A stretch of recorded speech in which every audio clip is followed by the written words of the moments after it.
Hello unlimited friends, it's Zara back again with Q&A about the law of attraction and its application in practical ways to our life. The question today comes from Catia. It's a Catia. Sorry, it's a really good question. So let me read the question out to you. So she says, what is the difference between reacting and creating? Law of attraction highlights that we are creators and that simply reacting to events means not to be aligned, not to be the conscious captain of your ship. So I have come across a post on Facebook by someone who is offering a dog to be adopted. It is just the kind of dog I would like. I had sometimes thought and wondered about having a dog, but as I'm quite a selfish person, I've always renounced too much engagement, too many expenses, too much for me, and I have never found the right dog. But now it happens that the nicest, tenderest little dog occurs into my life by a post. I haven't created the situation myself. I've not recently dreamt about wanting a dog at all. But the fact that I came across the advertisement pushes me to react in some way. I feel pushed to take a decision that I had never wanted to deal with at the moment. I have other things to think about concerning work, for example. I have to go to Turkey for an Erasmus meeting, and I'm worried about not being able to bear the trouble of the journey. In fact, I am recovering also from a kind of flu, and I feel weak. And now the dog. I don't know what I have to do. I am living a contrast inside myself. Should I accept the dog into my life, or should I better not do it? Should I go to Turkey or not? I know that things are always working out for me, but I need to take a decision and I don't know which one. Can you help me, please? Absolutely, Catia, I can help you. First of all, your email has been sitting with me for a couple of days. It's just been really busy, so I apologize. I hope you're feeling better. And before I get into it, I just want to make a quick introduction. Hi, thank you for supporting my work.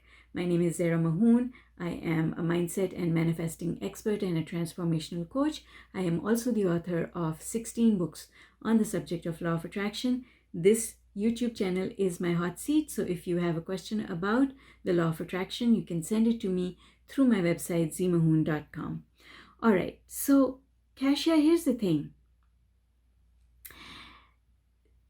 When you give birth to a desire, that desire never goes away because thought never goes away. And whenever the universe can bring that thing to you, then the universe will bring it to you. It doesn't matter that you weren't asking for it in this moment in time. The universe could be answering a desire that you had when you were 6 years old, but the universe is answering it today, bringing it to you today, because today you are in a vibrational, emotional place where you can let this desire in. Prior to that, it wasn't happening because you had too many restrictions or resistance that was blocking it. So a desire doesn't just come at the moment when you ask for it. It can come at any point in time. So that's the first thing. And when the desire shows up is a time for you to make a new decision, because you can at that point in time make a new decision and say to the universe, I no longer want this. I have made a decision that I am no longer interested in this, and that would be totally okay. The universe is not going to say to you, no, you must take it because now it is here. No, it's always your decision. And you must always do that which feels good to you. So it's all about lining up. Do you really want this dog? You see, having a dog or any other relationship is a long-term decision, and you have to trust that even though there will be contrast in the shape of ups and downs, that you will get through it, that people will show up, that there are things that you can do to look after things and look after your commitment. And also you can always make another decision. After you adopt a dog, you can make the decision that it's not working out and you can let the dog go. People let husbands and wives go. People let children go. You can certainly let a dog go. I can tell you for sure that the dog will not mind. And I can tell you for sure that the universe will not hold it against you, because the universe never holds anything against you. The universe always says yes to every decision that you make. And the dogs, animals are so close to the universe. They're so close to the energy of source, and they see you through the eyes of source. The dog is never going to think that there's anything wrong with you. Here's the crux. It's other people. You are only worried. You can only be worried about what other people will say. Other people will say, oh, look at that. She gave that dog away. Who cares what they say? It's not their life. When I was going through bankruptcy, I used to tell myself they're not going to come and pay my bills for me, so I'm not going to care about what they say. I'll do what is right for me. And that's how you need to think about it.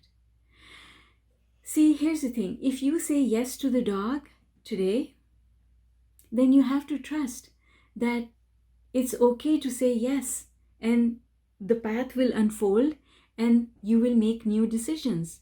And if your decision is to keep the dog and love it and hang on to it, then through the power of that love, the universe will make possible for those people and facilities to show up that will help you to look after this dog.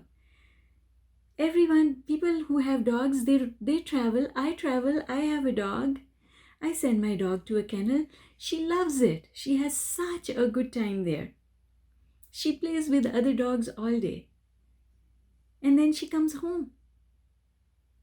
And she loves, when we go and pick her up at the kennel, she loves seeing us. And I know that there are a lot of people who don't send their pets to a kennel when they are away. They have dog sitters, somebody, a family member will take care of the dog. See, it all gets worked out. You're worrying about a dog. I had a son. I had a tiny 18-month-old. And I needed someone to look after him after daycare because I was working. And I was in a new country and I knew nobody, but somebody showed up. The mother of someone who went to school with my daughter said, oh, I live across the school from, I live across the daycare, and I can pick up your son after the daycare closes and bring him home. Just let the daycare know. And that's what I did. And she bailed me out. She bailed me out for all those years when I could not afford to hire a babysitter after school, after daycare. And the daycare would charge, I forget now, so many dollars for every 10 minutes that you were late. And I could not afford that.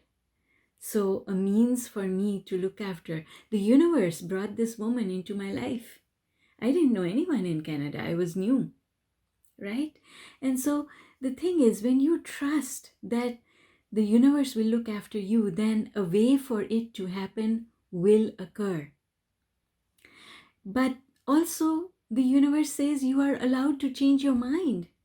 It doesn't mean that once you adopt the dog that you can't give it away. Someone is giving it away, right? They have made a decision. And if it doesn't work out for you, you can make that decision as well. So basically, I just want you to know that there is no right or wrong. There is absolutely no right or wrong. You can do it whichever way you want. The universe has shown you an indication that the universe is listening to you. That's what this is. The universe has sent you a message that says, all your desires have been heard. And if you will open yourself up, then not just the dog, other things that you want will also come. And it's always your decision. The universe will never force anything on you. And yes, you are the creator of your own life experience. And the universe will bring you things that you have asked for. I remember I was in grade 3 when I said to myself, I was inspired by Enid Blyton, who is a very famous author in the UK and in, I guess, those countries that follow what is going on in the UK, which includes Pakistan. And I was so inspired by reading so many of Enid Blyton's books that I wrote a little book of my own when I was in grade 3. I drew the pictures, I wrote the mystery story, and I wanted to write books when I was in grade 3, and then I forgot all about it. And I think I must have written my first book maybe when I was 40, or maybe in my mid 40s. I don't know, I don't remember exactly. But you see, the universe never forgets your desires. You can forget them, but the universe never forgets them. And the universe will always try to bring you things that you have desired in the past. And all you have to do is to keep giving birth to more desires and keep making decisions. So take it easy, relax, and do whatever feels good to you at this point in time. And don't think that this is going to be a lost opportunity if you say no to this dog, because the universe can always bring you more opportunities, even better opportunities. If this is possible, then a lot more is possible for you. All right. That's what I wanted to say to you, Catia. Take care, and I hope that things work out well for you. You feel better, and you make a decision for yourself that you feel truly happy with. Bye for now.